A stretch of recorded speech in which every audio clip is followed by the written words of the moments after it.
रितेशला त्याच्या बायकोला अंजलीला त्याच्यासोबत पार्टीला घेऊन जायचे नव्हते, म्हणून तो कारच्या ड्रायव्हिंग सीटवर बसून तिच्याकडे रागात बघत होता. अंजली पण घाबरलेल्या अवस्थेत बाजूच्या सीटवर बसली होती, पण आईच्या भीतीने रितेश काही बोलत नव्हता. अंजली पण नवऱ्याच्या डोळ्यातला राग बघून घाबरलेली होती आणि दुसरीकडे बघायला लागली. तिच्या मोठ्या मोठ्या काळ्याभोर डोळ्यात पाणी यायला लागले. ती विचार करायला लागली की हे कसले लग्न आहे. लग्नाच्या अगोदर जर मला माहीत असतं की रितेशचा स्वभाव एवढा रागीट आहे तर मी त्यांच्याशी कधीच लग्न केलं नसतं. जर का माझा रंग थोडासा सावळा आहे तर यात माझी काय चूक आहे. मी शिकलेली आहे, आजकालच्या जमान्यासोबत मी चालत आहे. समाजात घडत असलेल्या घटनांची मला माहिती आहे. मी घरातली आणि बाहेरची सगळी कामे करत आहे. त्याच्या बरोबरीने सगळ्या जबाबदाऱ्या पण पार पाडत आहे. तरी पण माझा नवरा मला पसंत का करत नाही. तिचे डोळे पाण्याने भरले होते.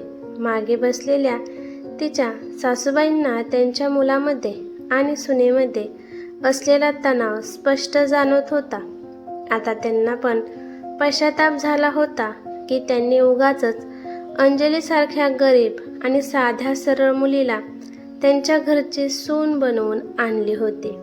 त्यांनीच या लग्नासाठी हट्ट केला होता, नाहीतर रितेश आणि त्याचे वडील या लग्नासाठी कधीच तयार नव्हते. पण त्यांनी त्यांच्या मुलाला धमकी दिली की हे घर माझ्या नावावर आहे.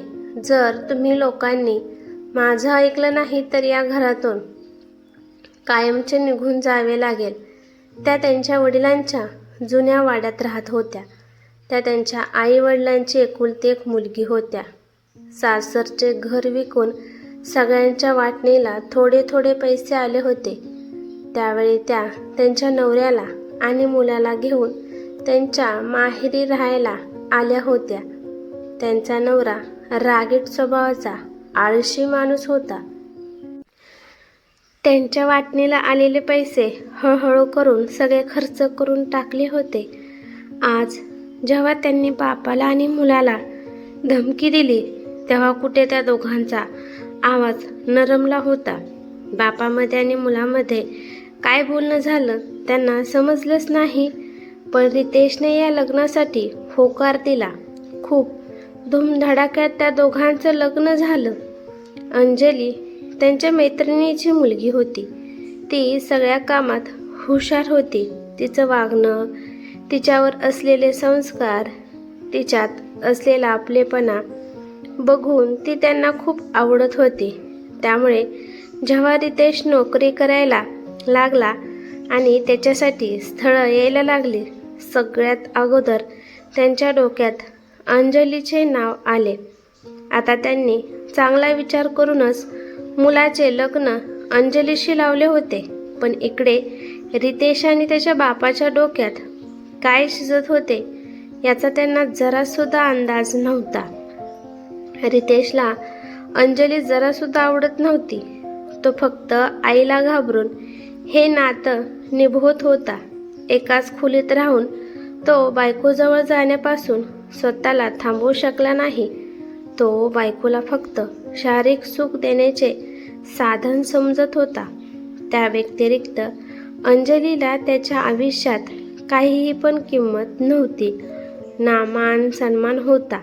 रितेशला त्याच्या वडिलांनी समजावले होते की तू अंजलीला एवढा त्रास दे की ती स्वतः हे घर सोडून निघून जाईल. त्यामुळे तुझ्यावर कोणीही आरोप करू शकणार नाही आणि तुझ्या आईला चुकीचे ठरवू शकतो की तिचा निर्णय चुकीचा होता. अंजली आपल्या कुटुंबासाठी चांगली मुलगी नाही.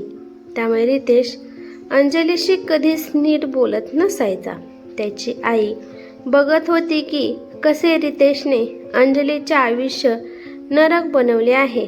रितेश अंजलीचा तिरस्कार करत होता.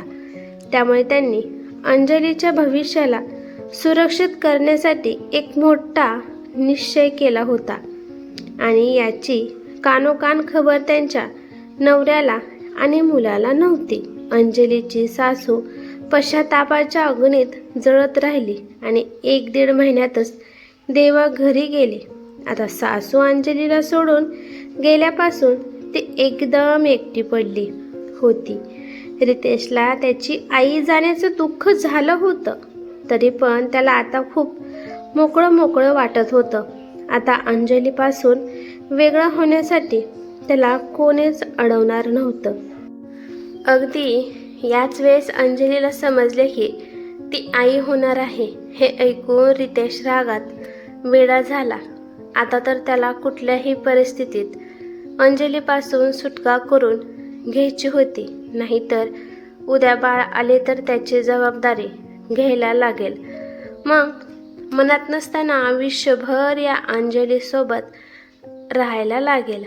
त्यामुळे आजकाल तो अंजलीवर खूप अत्याचार करत होता. तिला त्रास द्यायची एक पण संधी तो सोडत नव्हता. एक दिवस सकाळी अंजलीची तब्येत ठीक वाटत नव्हती. त्यामुळे तिने नाश्त्याला सकाळी शिरा बनवला होता आणि थोडेसे पोहे पण बनवले होते. तिने विचार केला की सगळे मिळून नाश्ता करू. तिचा नवरा किचनमध्ये आला आणि म्हणाला, आज नाश्त्यात काय बनवत आहेस? जेव्हा त्याने बघितले की नाश्त्याला शिरा आणि पोहे बनवले आहेत, ते बघून तिचा नवरा रागाने लाल झाला आणि म्हणाला, हा तू कसला बेकार नाश्ता बनवला आहेस? अंजलीला विनाकारण नवऱ्याशी वाद घालायचा नव्हता, म्हणून ती शांतपणे किचनमधून बाहेर निघून आली. तिचा नवरा रागात ओरडत म्हणाला, माझ्या प्रश्नाचे उत्तर का देत नाहीस तू? मग अंजली हळू आवाजात म्हणाली, माझी तब्येत बरी वाटत नाही, मला उलट्या झाल्या आहेत, मला काहीच चांगलं वाटत नाही, त्यामुळे मी हाच नाश्ता बनवला आहे. तोपर्यंत तो बायकोच्या मागे मागे हॉलमध्ये आला होता. मध्येच तिचे सासरे म्हणाले, अरे रितेश, हे ओझं इथे राहत आहे तर तिला म्हणाव कमीत कमी जेवण तरी चांगलं बनवत जा, नाहीतर हाकलून दे तिला या घरातून. वडिलांनी भडकवल्यानंतर रितेश पण रागात म्हणाला, हे बघ माझे बाबा हा असला शिरा आणि पोहे खात नाहीत, त्यांना आलूचे पराठे खायला आवडतात, त्यामुळे त्यांच्यासाठी तू आलूचे पराठे बनवून दे. अंजली म्हणाली, हे बघा, गरोदरपणात खूप प्रॉब्लेम्स येतात, मला नीट उभे पण राहता येत नाही, मी आलूचे पराठे नाही बनवू शकत आज. हे ऐकताच तिच्या नवऱ्याने रागात तिच्या कानाखाली वाजवली आणि म्हणाला, तू गरोदर आहेस म्हणून काय झालं? माझ्यासाठी माझे वडील तुझ्या अगोदर येतात, उलट्या तर तुला रोजच होतात, मग म्हणून काय तुझ्यामुळे माझ्या वडिलांनी उपाशी राहायचे का? अचानक पडलेल्या कानाखालीमुळे अंजली सुन्न झाली होती. तिला हे चांगले समजले होते की तिच्या नवऱ्याला ती अजिबात आवडत नाही, पण तिचा नवरा तिच्यावर कधी हात पण उचलेल असा विचार तिने कधीच केला नव्हता. तिने पण लगेच एक जोरात कानाखाली तिच्या नवऱ्याला वाजवले आणि म्हणाले, तुम्ही मला मारायची हिम्मतच कशी केलीत? रितेश म्हणाला, तू माझी बायको आहेस, मी तुझ्यावर हात उचलू शकतो, पण तू माझ्या कानाखाली कशी काय मारलीस? आताच्या आता माझ्या घरातून बाहेर निघून जा. एवढं म्हणून तो अंजलीचे केस पकडून ओढायला लागला. तेव्हा अंजलीने त्याला ढकलून स्वतःपासून बाजूला केले आणि गरजत मोठ्या आवाजात म्हणाली, आपले नाते बरोबरीचे आहे, जर तुम्ही माझ्यावर हात उचलू शकता तर मग मी तुमच्यावर हात का नाही उचलू शकत? माझी तर काही चूक पण नव्हती, तरी पण तुम्ही माझ्यावर हात उचलला, पण आज तुम्ही माझ्यावर हात उचलून खूप मोठी चूक केली आहे, तर मग त्याच्या बदल्यात मी तुमच्यावर हात का नाही उचलू शकत? आणि हे काय, केव्हापासून माझं घर लावलं आहे? बहुतेक तुम्हाला माहीत नाही की सासूबाईंनी त्यांच्या मरण्याच्या अगोदर हे घर त्यांनी माझ्या नावावर केलं आहे. आता तर तिच्या नवऱ्याच्या आणि सासरेच्या पायाखालून जमीनच सरकली होती. तिचे सासरे रागात म्हणाले, रितेश, पहिले तुझी आई या घराचा धाक दाखवत होती. आता काय आपण हिच्या दबावात राहायचे का? तू आताच्या आता हिला आपल्या रस्त्यातून बाजूला कर. वडिलांनी सांगितल्यानंतर रितेश पण अंजलीला मारायला तिच्या मागे पळाला. तिचा सासरा पण तिला पकडायला तिच्या मागे गेला. अंजली पळत असताना पाय अडकून जोरात पोटावर पडली आणि जोरात ओरडली. रितेश घरातली जड वस्तू उचलून तिला मारायला पुढे आला. तेवढ्यात मागून जोरात कडक आवाज आला, थांब, खबरदार, जर तू माझ्या मुलीला हात जरी लावला तर. हे तू काय करत आहेस? मागे वळून बघितल्यावर रितेश हादरून गेला, कारण मागे त्याचे सासरे महिपतराव उभे होते. त्यांचा चेहरा रागाने लालबुंद झाला होता. त्यांच्या हातातून बॅग गळून खाली पडली. ते पळत पुढे आले आणि रितेशची कॉलर पकडून त्याला मागे खेचत म्हणाले, तुझं डोकं तर जाग्यावर आहे ना? माझी मुलगी गरोदर आहे आणि अशा वेळेस तू तिच्यावर हात उचलत आहेस? मी कधी विचार पण केला नव्हता की माझ्या मुलीसोबत तिच्या सासरी तिच्यावर एवढे अत्याचार होत आहेत. वडिलांना बघून अंजली जोरात रडायला लागली. तिच्या बाबांनी लगेच शेजाऱ्यांच्या मदतीने तिला दवाखान्यात घेऊन गेले. अंजलीने तिच्या पोटात असणाऱ्या बाळाला गमावले होते. ते भरल्या आवाजात म्हणाली, बाबा, आता मला या निर्दयी माणसासोबत राहायचे नाही. आजपर्यंत मी विचार करत होते की हळूहळू मी याच्या मनात माझ्यासाठी जागा तयार करेन, त्यांचं मन जिंकेन, सगळं काही व्यवस्थित होईल. पण आज या माणसाने माझ्यावर हात उचलला आहे. मला आता याच्यासोबत सुरक्षित वाटत नाही. अंजलीचे बाबा म्हणाले, हो ग बाळा, हे सगळं बघितल्यावर मी पण तुला यांच्यासोबत नाही राहू देणार. मी तसा बाप नाही जो आपल्या मुलीचा समझोता करून तिला आयुष्यभर रडण्यासाठी सोडून निघून जाईल. तू आजच तुझ्या हक्काच्या घरी, तुझ्या माहेरी चल. पण जायच्या अगोदर मी या नालायक माणसाला चांगली अद्दल घडवणार आहे. जर याला तुझ्याकडून काही प्रॉब्लेम होता तर तो बोलून सोडवायचा होता ना? पण याने काय विचार करून माझ्या मुलीवर हात उचलला? तू त्याची बायको आहेस, एखादी निर्जीव वस्तू नाहीस जो तो तुझ्यावर अत्याचार करेल, तुला क्षणाक्षणाला अपमानित करेल आणि तुला काहीच फरक पडणार नाही.